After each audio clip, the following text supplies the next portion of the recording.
May the power of yourself. Okusinziira ku ssemateeka eyampeebwa olw'ekkanisa ya Uganda n'eggwanga lyonna, nangirira omwami n'omukyala ba Ssenteza. Mukama waffe yeebazibwe.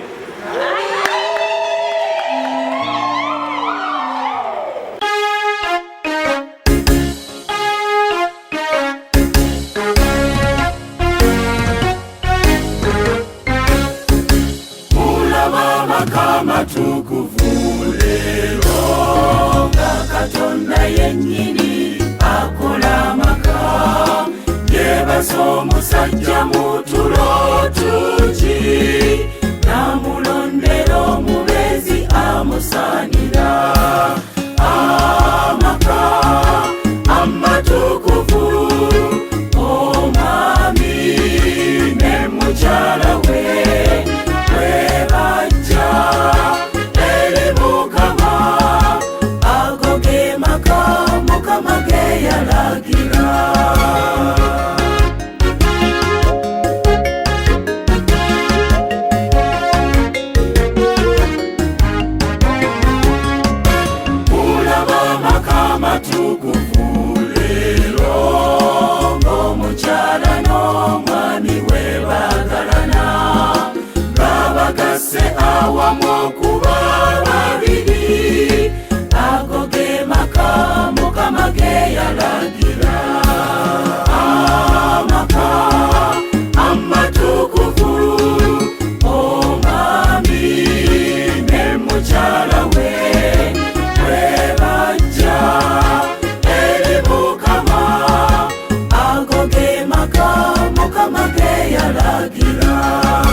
kusaba makagamwe Mukama Katonda aberenga boyamwe amaka amatukuvu omwami ne mukyala we webajja eri Mukama ago ge maka Mukama ge yalagira.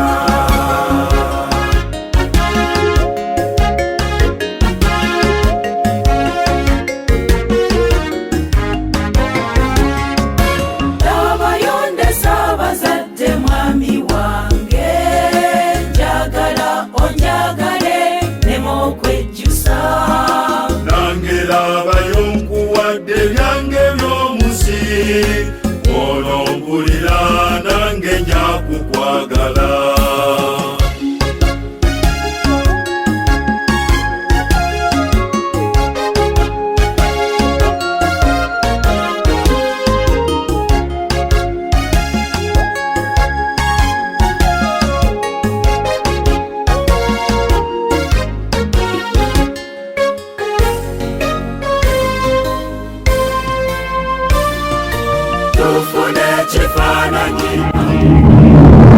Weewaawo abatulaba era abatuliriza bwe mukye bwe biri tulina Anglican Church of Uganda music abo nno bwe mulaba abayimbi okuva mu St. Luke's Anglican Church of Uganda eseeta ku kitebe ky'obusaba Dinkoni wali bw'oba otambula ng'ova kankulagirire bulungi bw'oba otambula ng'ova ku Main Road oluguudo lw'Ejjinya ng'otuuse mu kabuga Seeta Bukerere Road nga wakatambulako katono ojja kulaba omulongooti ogusooka naye opposite omulongooti ogusooka wali ekkanisa ya Anglican Church of Uganda St. Luke Anglican Church of Uganda eseeta ekyo no kitebe kya busaba Dinkoni.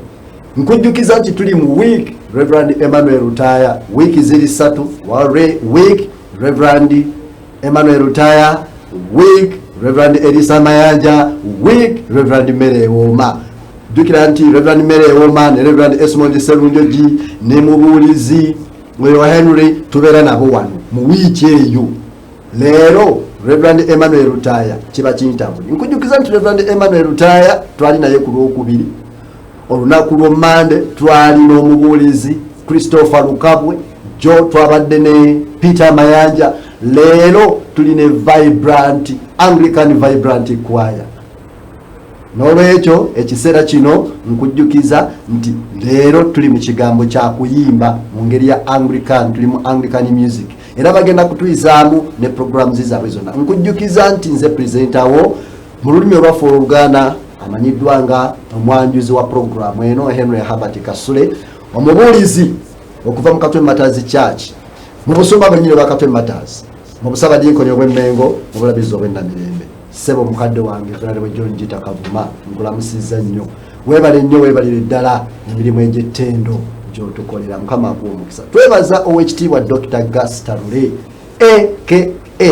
Ntake omukubizi wa Katwe Matters Church tubalamusizza abali eyo Basara Kalyango abalabo naawe wa Mission Peter Segawa manyi kuolyonda mwebale nnyo byonna mwebalire ddala kakati kino kyekiseera okuwanjulira abakulu bano bemulaba ansose ku mukono gwange ono muliraanwa wange ye Alice Kirumira ate si weewaawo tusanyusa okulaba omukulu oli ate nyongera okubategeeza nti omukulu oli addako ye Jonathan Senteza oli asembyeyo era amuliraanye ku mukono guli ye Saara Senteza ate awo toyinza kumbuuza nti ate lwaki kyekyo Alice kankusabe obuze ku batulaba era ku batuwuliriza abantu ba Katonda mwenna Mukama waffe yeebazibwe twongera okwebaza Katonda tukumbye mu kiseera kino wadde tekiba si kyangu naye Mukama asigala Mukama weewaawo yesebo abesseeta bakulaba abesseeta bandaba nsanyuze nnyo okutuula wano mu studio za Delta TV yesebo ebunye wonna bakulaba kitiibwa kya Mukama amina yes John yesebo lamusa kubatuuliriza nsanyuse nnyo okubeera ku mpewo za Delta TV ekyamazima nange mbadde njayaana okutuukako ku mpewo za Delta TV naye ekyamazima Mukama mulungi naffe atusobozesezza okutuuka ku mpewo covid muna gyali eyo naye lwavuga luyimba naye Mukama afaayo naye yewo gyali taata gyali oyo covid eyo gyali atuukayo naye emirimu gy'ekkanisa gyo gisigala gigenda mu maaso amina kankusaba obuze kubatulabira kuwatuuliriza abatulabira abatuwuliriza Mukama waffe yeebazibwe nange ndi musanyufu nnyo okubeera wano ku mpewo za Delta TV tukole mbadde nga njayaana ate nga neegomba manyi okulaba abasumba Reverend Serunjoji ng'abuulira ne ngamba naye akatebe ako kwotuddeko njagala ng'obuulira nga nze bwe nnyimba kale nsanyuse nnyo okubeera wano era nsanyukidde nnyo ddala eri abatulaba mwebale nnyo amina weewaawo abatulaba era abatuuliriza leero bulijjo mbadde nga nkugamba nti ddira Bible teeka ku mmeeza ddira notebook teeka ku mmeeza ddira pen teeka ku mmeeza ne tutandika kakati era ngenda kusaba ekigambo kimu ddira tonika teeka ku mmeeza ddira enjatula teeka ku mmeeza tuli mu kigambo kya kuyimba Anglican music Maria manyi ondaba otudde ondaba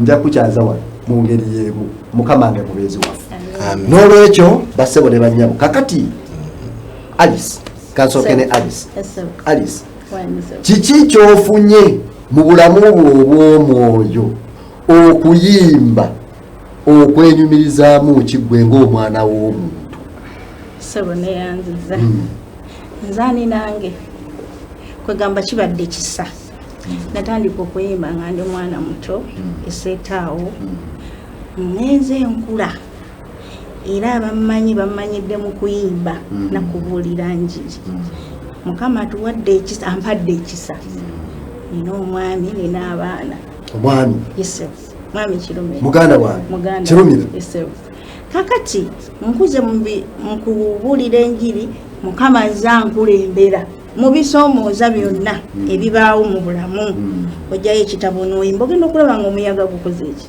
nga gusse kubanga okuyimba kyekimu n'okubuulira enjiri. Omusumba bw'abuulira n'ebigambo muyimbi n'ateeka simba wakatya bw'oyogera nti bw'oyimba ogenda okulaba ng'omuyaga gukoze eki gukakkanye ndoozi olulimi olutuufu gukakkanye kwegamba okuyimba kusobola okukakkanya omuyaga nga bwe nagamba nti okusaba kukakkanya omuyaga n'okuyimba kukakkanya omuyaga. Era neewuunya nnyo Mukama yalungamya abantu abaayiiya ennyimba za tolika kubanga oyinza okuyimba oluyimba n'owulira nga ddala kyekyo osumuluddwa. Osobola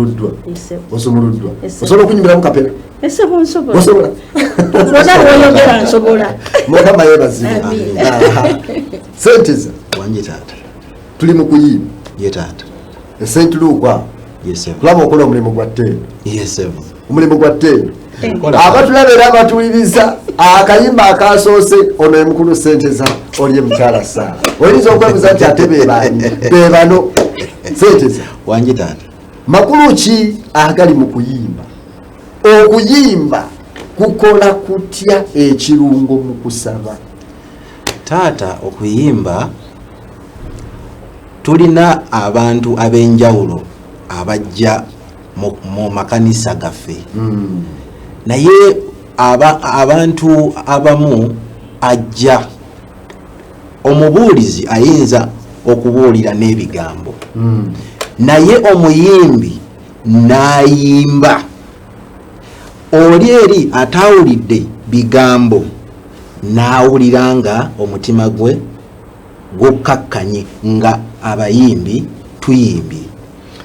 Olinga bw'oyogera bw'otyo olinga ŋŋamba ye taata nti omuntu asobola okujja mu kkanisa akakkanye ku myoyo abeere omwoyo gukakkane bw'anaawulira oluyimba ajja kukakkana. Oluyimba lukakkanya emyoyo gy'abantu baffe. Bw'embeera mu kkanisa ng'oyimba olya mundago nsobola okukakkana ekizibu kyange kisobola okuwona nekiwoneraawo wennyini.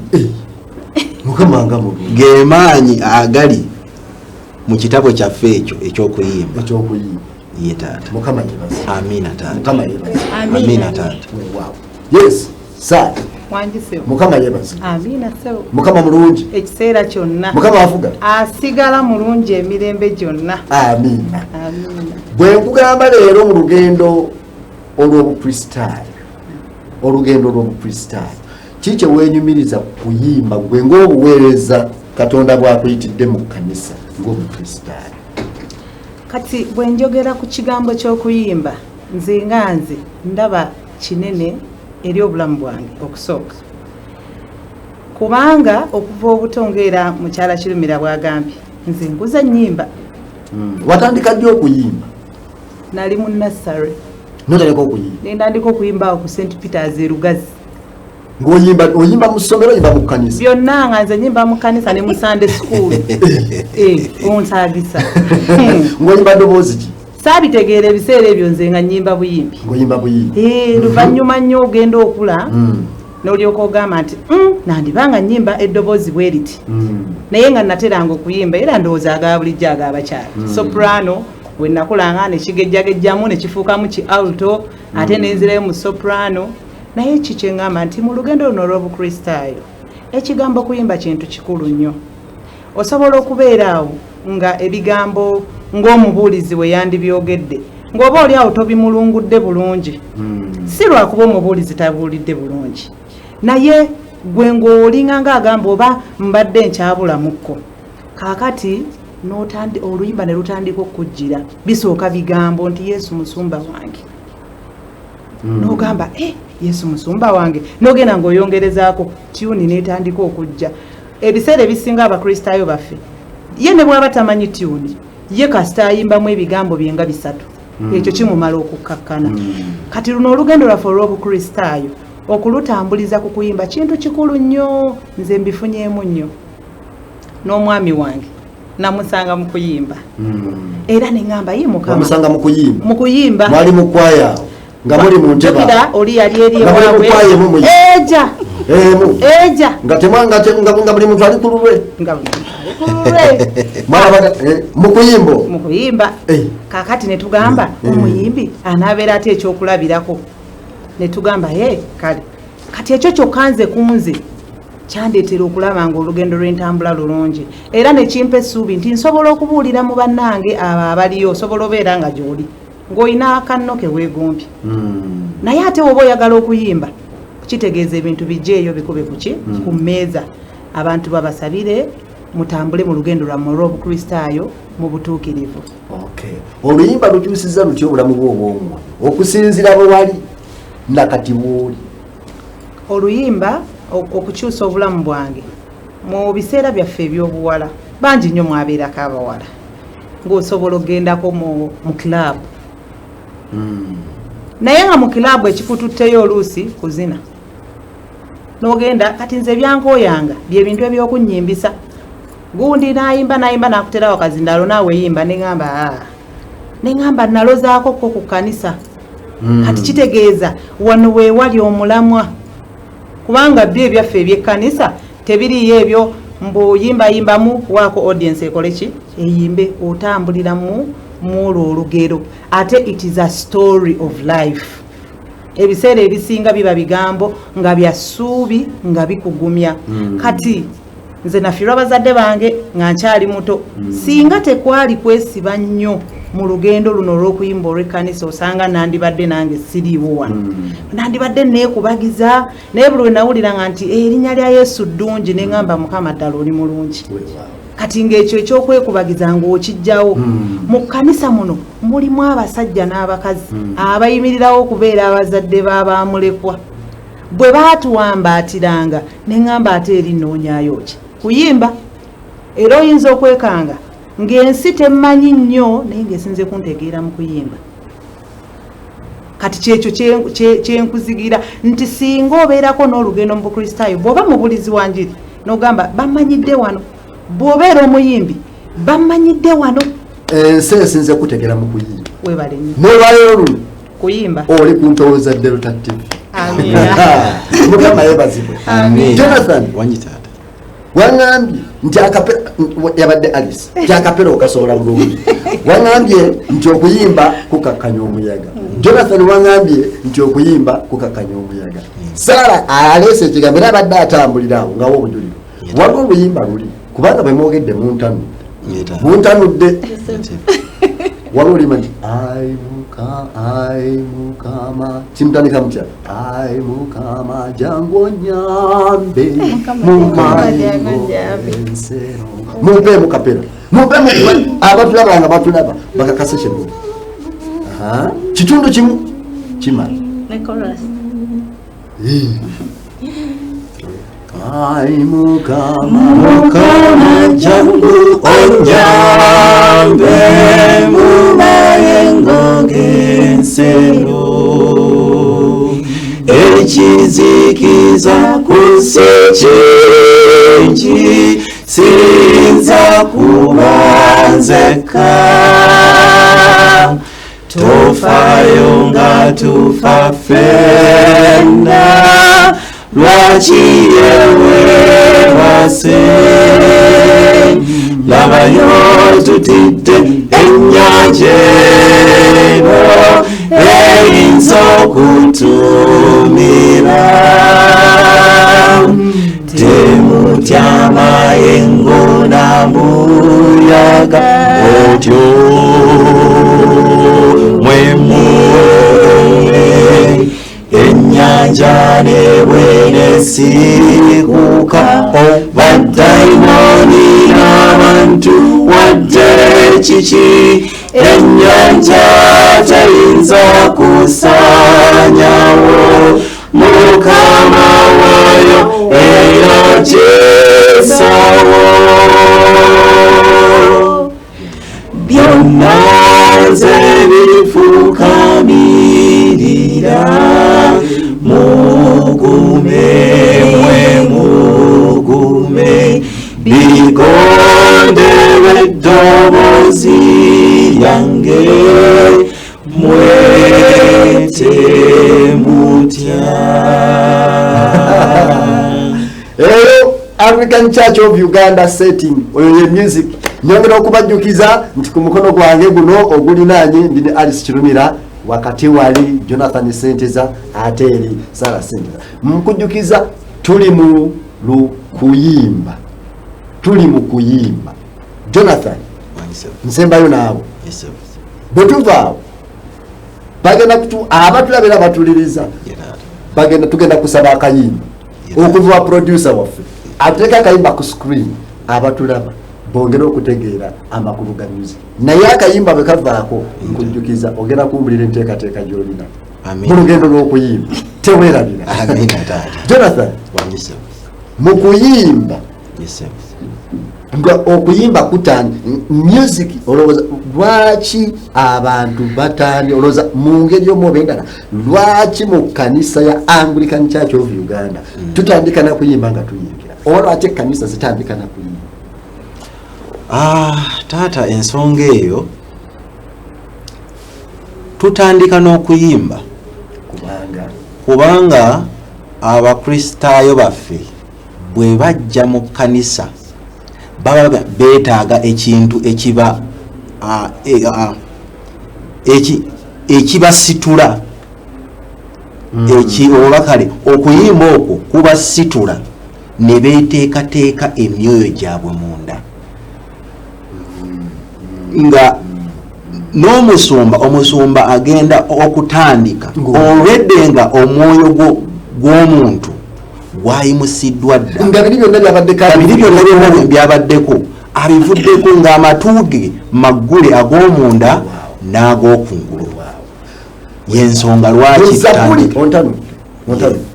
mu Zabbuli ey'ekikumi bwe tuba tuyimba muleetere Mukama eddoboozi ery'essanyu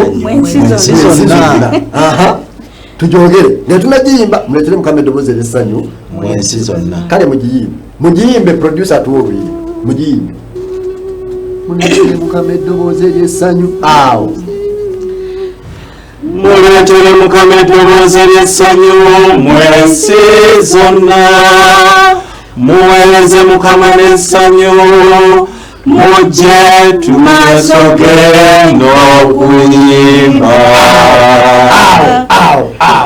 Mujje mu maaso ge nekola ki? N'okuyimba.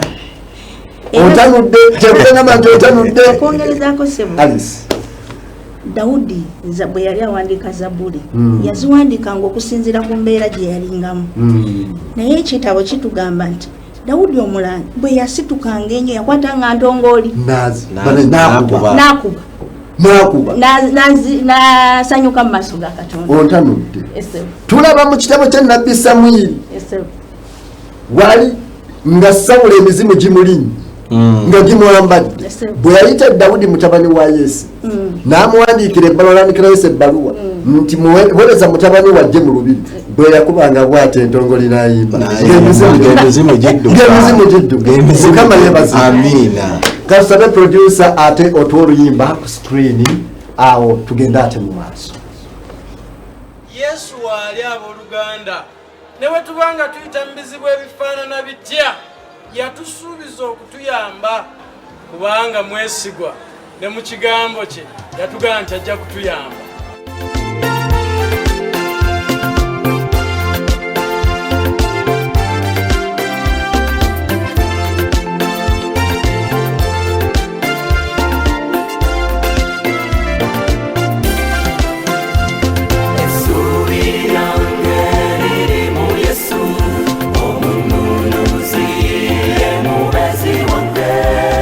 Anungamya mu bingi byenkola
weewaawo abatulaba era abatuliriza oyo naye Anglican Church nkujjukiza nti abo baana bawala ne bana balenzi boolabye bano bendi nabo bano bolaba batudde wano be bamu ku gurupu nnene tuli mu Anglican music, Anglican Church of Uganda music original, kubanga mumanyi nti ebyokuyimba mu Anglican Church of Uganda music beero ate nno njagala obategeeza katwe Matazi Church naye mu Anglican Church of Music naye kutakati naye nga sentiri kusenta n'olwekyo basebo abatulaba era abatuliza tuli mu lugendo lw'okuyimba nkujjukiza nti Zabuli nga bweyimbye abakulu bano Madamu Alice Kirumira ne Mr. Senteza Jonathan ne Madam ne Mrs. Senteza Sara batuyimbidemu wali Zabuli ey'ekikumi musoke muddemu awo katono Zabuli ey'ekikumi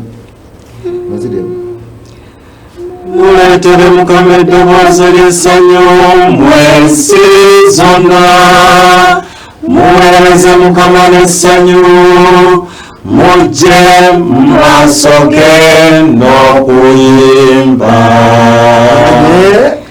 mumanye nga Mukama ye Katonda oyo yatutonda naffe tuli babe tuli bantu be era endiga ez'omudundiro lye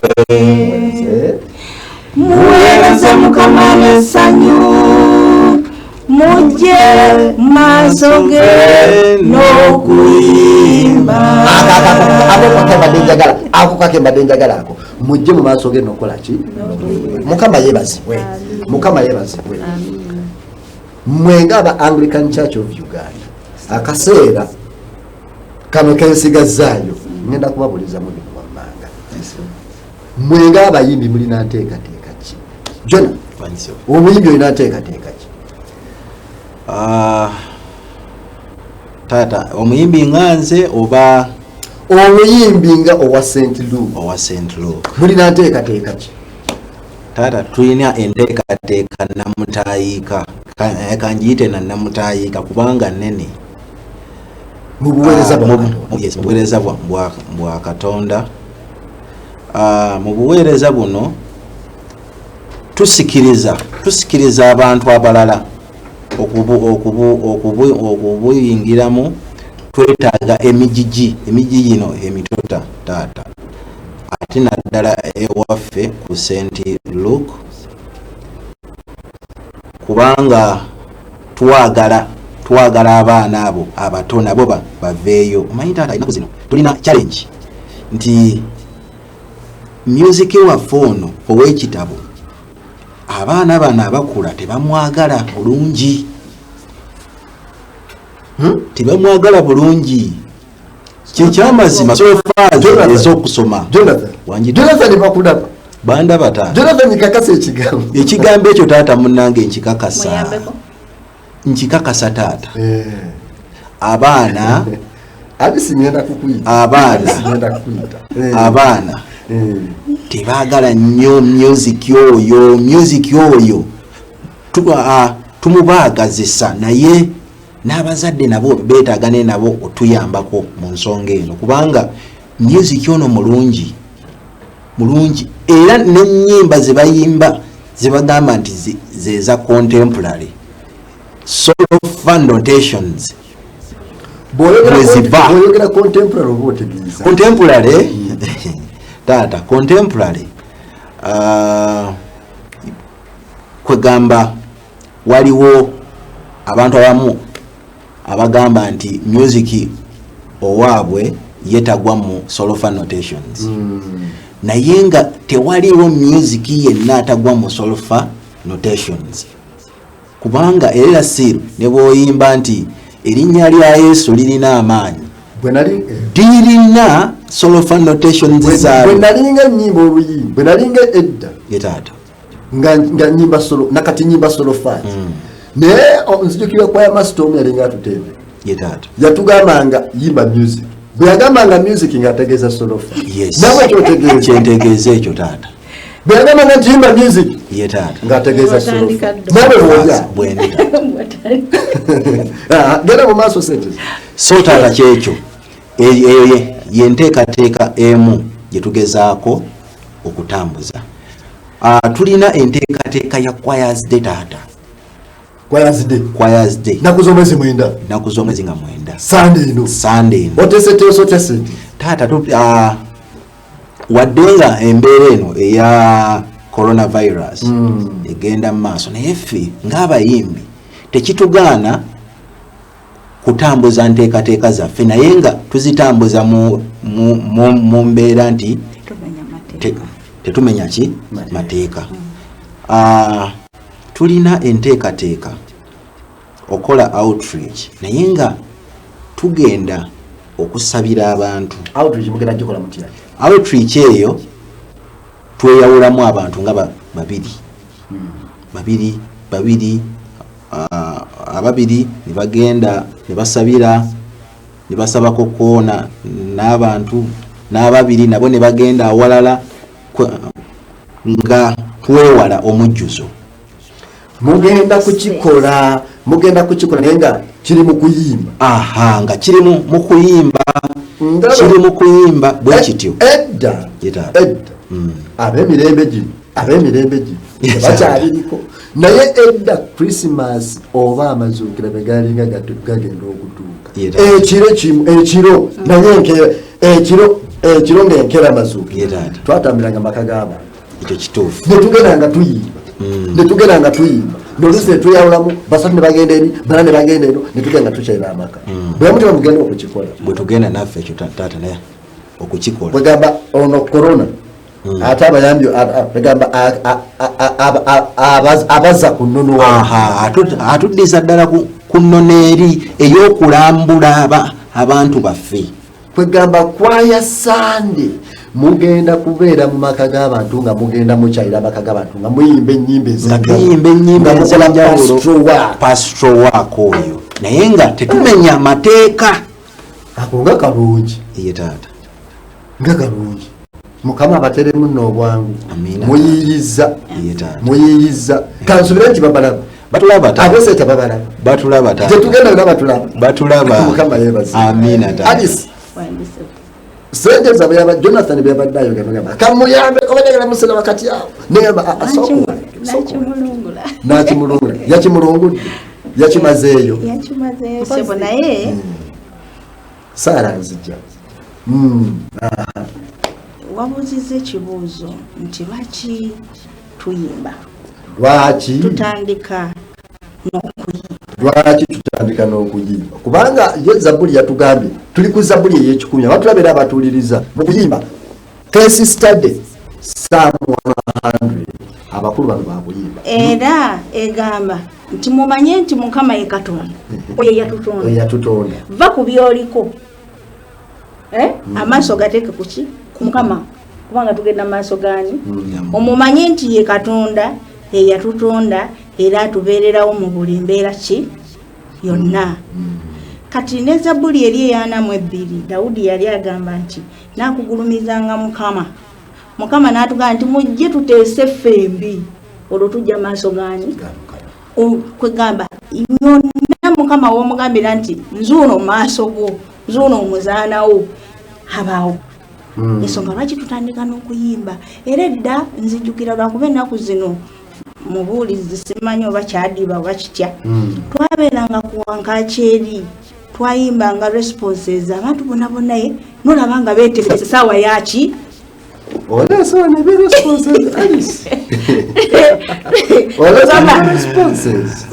wali ku Wankakyeri mabega n'atandika buli ate nawe wabikola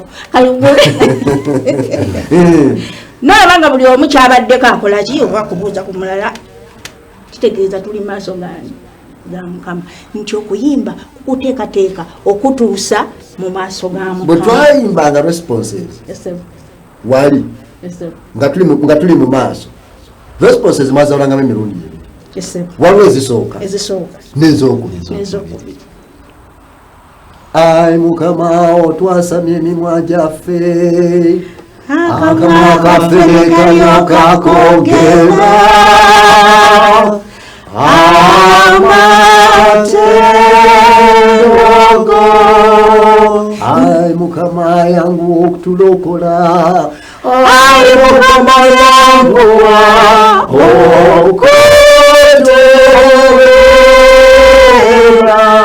Ekitiibwa kibeere kitaffe n'eri omwana n'eri omwoyo omutukuvu nga bwekyali okusooka bwekiri nekaakano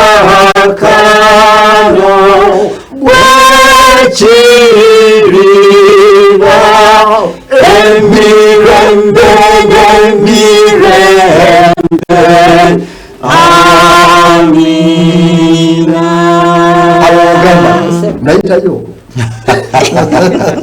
gera mu maaso kakati sebo olabanga omuntu aba awulidde ekigambo omusumba kyayogedde mu kamwa addayo eka n'ayongerezako okuyimba ne bwoba oyoza ebintu nalyoka nenkusenga ggwe nga oluwulira nga lufulowinga mu bulamu bwo okiraba nti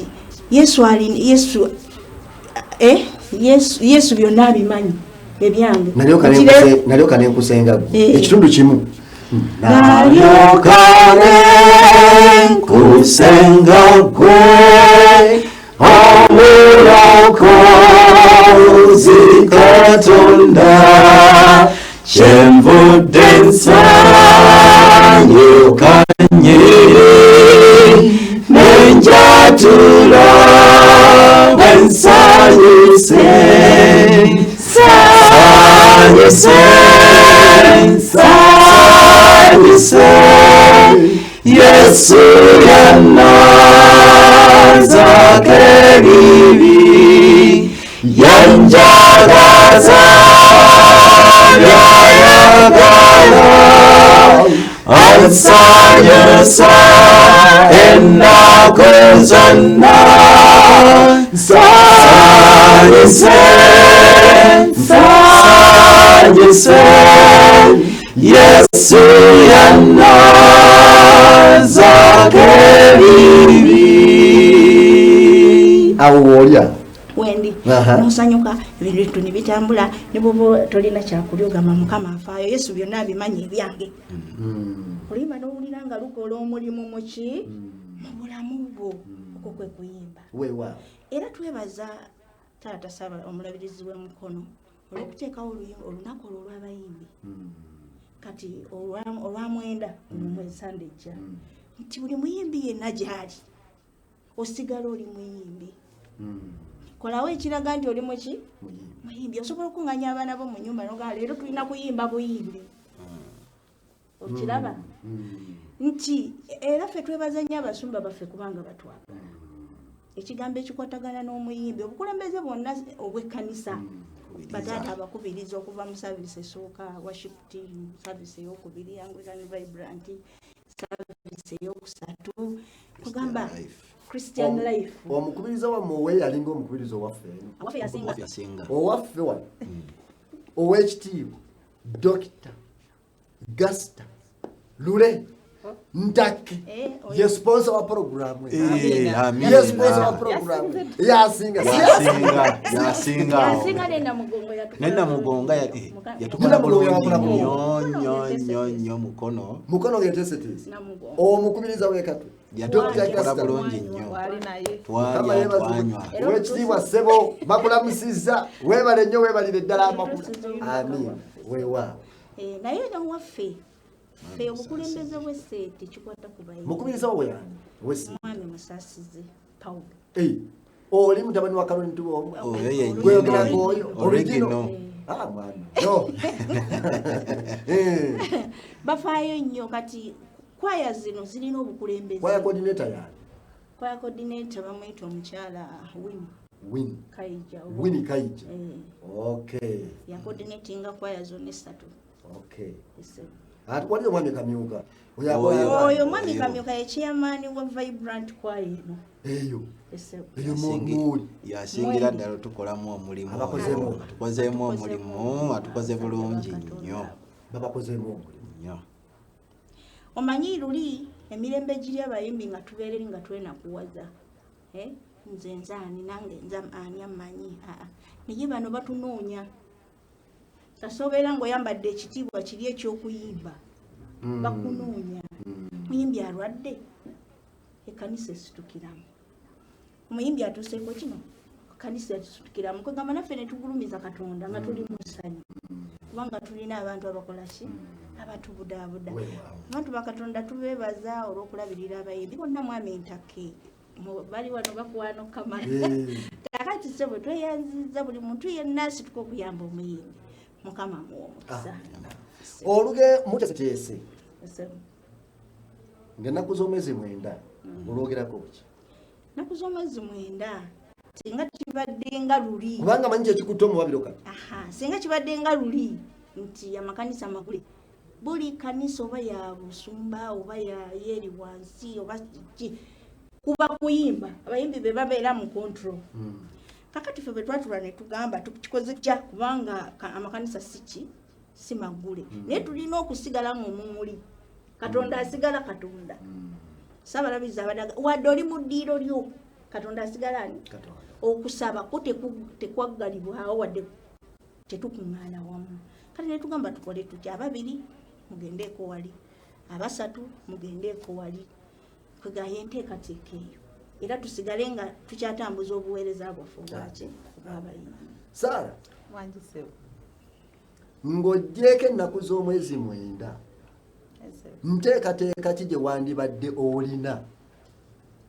ng'oggyeko ennaku z'omwezi 9 kapya kikooleeta neyansanyusebo kati nga tujjeko ennaku z'omwezi waliwo ke nabadde njagala okwongerezaako nti nga 9 tannatuuka ffe olunaku lw'abayimbi twalutandika dda twatandika okubuulira enjiri okuva wiiki we yatandikira tukola morning glory yefe ababuulira tubeera mu kuyimba kaddemu okusaba okwokumakya oba morning glory yefe ababeerayo ng'abayimbi ne tuyimba ku makya ssaawa 11 ku kizindaalo kyaffe nga tetumenye mateeka tubeeramu era nga wootulaba 2 3 bwe tuyimba bwe tuliisaako ne ku kigambo Saara ng'ontano wesiriki Saara ng'ontano mu corona mu lockdown ye mukola morning glory tukeera ku makya mugikola mutya 11 n'ogenda kubanga ffe ekizindaalo kyo bakikkiriza okuweereza ku mpewo wabweru kakati mugenda 2 ono n'akwata tonika ne mutandika okuyimba nti nnyimba za ku makya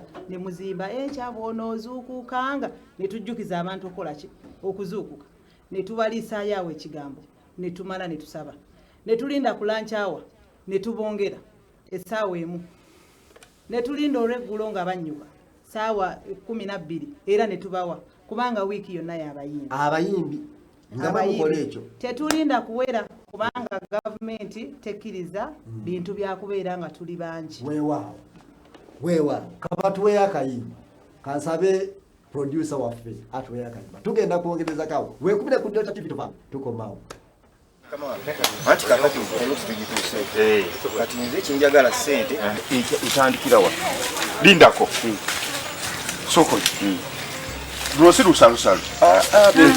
Bano tebaliwo bali Bulaaya kutibino nzika ne bwe tweyongeza ne yitanga wali ayinza okusimbaka wano kiba kikola mukome wano we watu bino tewaliwo kizibu wano we watu mama masibo kiri Wachiri bete nkundu ate okole kyenkundu ate lyo lwanya kusembeze wali yo nabadde okulugoli wewe banna Bana sagala kugula nkayana mujje wano wenyini wano kinaawe ono abeera akuma ne mulimbye banange kiki kino kye muliko wano aba kiki kye mukola obumpi bwange kugula mbadde bagamba kano kade tebulwana bana tebulwanira ttaka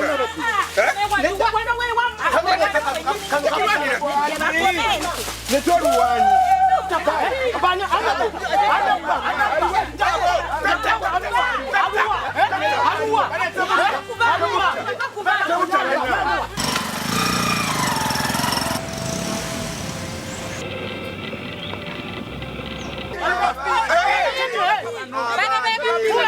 Chichi. Mbuno za mubbi. Bela ettaka lyaffe tuwuliziganye. Fenna ani yajja ku nsi kuno n'ettaka lino. Mwe muyogedde. Ani agenda n'ettaka lino. Bagenda ebintu by'ensi tebimaze. Osanze bagamba wano. Tubaleke. Ettaka mukwale. Ettaka mweyongeze.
Mukama yebazibu. Amina tata. Akayimba ako bwembala byawo. Message je madebugeza ko kutuusa. Nti message yali ebyenseno bitwemazisamu bwerere. Bitwemazisamu bwerere. Obugagga byonna bya butaliimu. Mwali mubulira njiri gatubulira ayatenga kuyimba. Abantu bawulidde, abantu balabye, toyogedde bwogezi ne wabula oyimbi. Message etuuse. Mukama akibabalire. Amina tata. Alice. Njagala otuuse ku byokuyimba. Jogera ku kigambo ky'okuyimba. Okuyimba nga bwe nakugambye nze simanyi asobola kunzija kuyimba. Lwaki? Kubanga waliwo embeera gye mbeeramu. Genda okulaba nga oluyimba luzze mundayo n'oluyimba n'ogamba kwata omukono gwange Mukama ndi munafu oba nyonoonye. Manyi tutambulira mu kwonoona, manyi abantu tumanyi osonga ennwe naye Mukama akebera ki mutima. Ffe tetulina buyinza busalira bantu ki musango. Era ye olw'ekisa kyalina yawaayo omwana we atya omu kumusala kutufirira. Era n'abaana ba Isirayiri bwe yamala bayisa mu nnyanja emyufu n'abaliisa n'akola atya bwe baatuuka emitala w'eri ne bagamba Musa nti ffe watujja eri n'ojja otuwa emmere ennyangu. Olaba Mukama n'anyiiga, waliwo Mukama lwabeera nga atunyiigidde. Mukama n'anyiiga n'agamba emisota n'egibaluma. Abantu ne badda eri Musa ne beenenya. Katonda waffe wakisa n'akola atya n'asaasira. N'agamba Musa nti bakole omusoto gw'ekikomo naye buli atulawa ku musoto gwakole ki awone. Abantu bonna buli yalumwanga omusoto n'atunula ku musoto gw'ekikomo n'akola atya ye Kristo Yesu. Kati bw'omwogerako mu kuyimba byonna bitambula oba obuulira enjiri. Kakati kitukakatako buli omu okozesa ekirabo kyakola ki gwayimba yimba, bwabuulira enjiri naawe kola otya buulira enjiri. Gwayamba nga tolina ddoboozi liyimba, nga tolina bigambo bisobola kubuulira njiri mu bigambo, osobola okuyamba kati nga mwami ntake mwana abuulira njiri. Kubanga buli lwotulaano mu programu omwogerako ensi yonna nekola atya nemutegeera. Kyekyo Mukama kyatuwa nti buli omu ow'ekirabo kyakola atya. Kati ngaewaffe olukiiko lonna mwami nagenda baani bonna tubeebaza tebasobola kuyimba naye ate bali mabega wa kino ekyaki ekyokuyimba kitegeeza nti nabo babuulira enjiri mu ngeri kwegamba yaabwe. bw'osapootinga okuyimba mu kkanisa naawe oba obuulidde enjiri. Era twebaza abantu bonna abavaayo ku lw'abayimbi. Mwina ka recording akapya ke balina taata ka recording ko wekali taata wekali tuli mu esaawa zino tukyakwata audio recording naye nga maaso awo ne videos nazo nga zigenda kubeera zifuluma mutuyita coding abakatwe matazi kya tugenda twagala okutambula era naffe twagala nnyo naye okusooka tujje wano era nga tuyita muggwe taata ndowooza taata awulidde taata twagala naye naffe munnange okukyalako wano mukatwe mataazi engano kaswa mugigula tugigula taata nnyo be baana baliwo ewaffe guwooma luno naye taata tulina obutambi bwa videos obwo tubutunda gwe ojabuzi wali ku St. Luke eseeta webuli tubutunda nusu omutwalo ogwo gwokka ogw'ensimbi okutuwagiranga naffe abayimbi.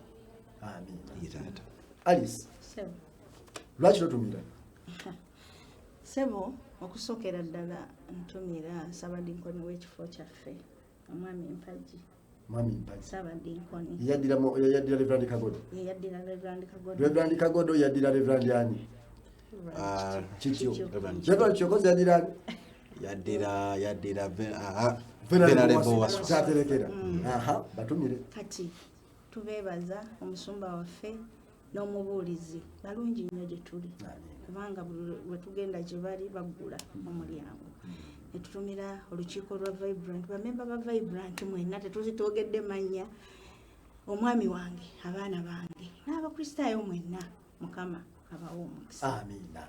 Sentence anyitaata lwaki totumira nze nno ngenda kusoma wandibadde otumira kuli andi kumpi no ngenda kutumira maama wange omukyala Bukanja Maureen ntumireko ne ku bayimbi bange bendeseeyo bangi nnyo ba Franka ba Jida ba Sara Najingo n'abalala bonna na ntumira n'omwana wange n'abaana bange Christabel ne Solomon nti mbaagala nnyo. Obaagala nnyo? Yes. Weewaawo. Sa wanjisebo omwami nga bamaze gwe biweddeyo abimazeeyo byonna era tebulayo kasigalira. Nsaba okutumira abakristaayo bonna aba St. Luke Church Center n'abakristaayo bonna aba Anglican setting mu Uganda yonna n'abakristaayo ba St. Peter's e Lugazi nti mbaagala nnyo ne ba neighbors bange mwebale nnyo mwebalire ddala. Weewaawo abatulaba era abatuliriza weekubire ku Delta TV tova ku Delta TV munange ebirungi biggwa byokya njagala okutegeeza nti tubadde ne Alice Kirumira andinaanye wano wakati we wali amuddirira ye Jonathan Senteza ate oli ye Sarah Senteza noba tube tutambudde olunaku lwaleero nyongera okujjukiza tuweekuumire ku Delta TV tova ku Delta TV. Delta TV yesinga wali abakulu abali eri mu byuma Sebunya ne banne abo nabo batukoze bulungi nnyo. Nyongera okutegeeza nti enkya tuli ne Reverend Setumba gwe tugenda okwera ne mu studio ku Mpoza Delta TV. Ebirungi bikyajja musibe bulungi mweraba katubalekera akayimba ako aka Vibrant Anglican Vibrant Choir kabasiibwe. Hallelujah ye kabaka ye muwanguzi yekka banjinyo abatusoka okuleta mukufa bagulumiza Mukama atunuludde ffenna.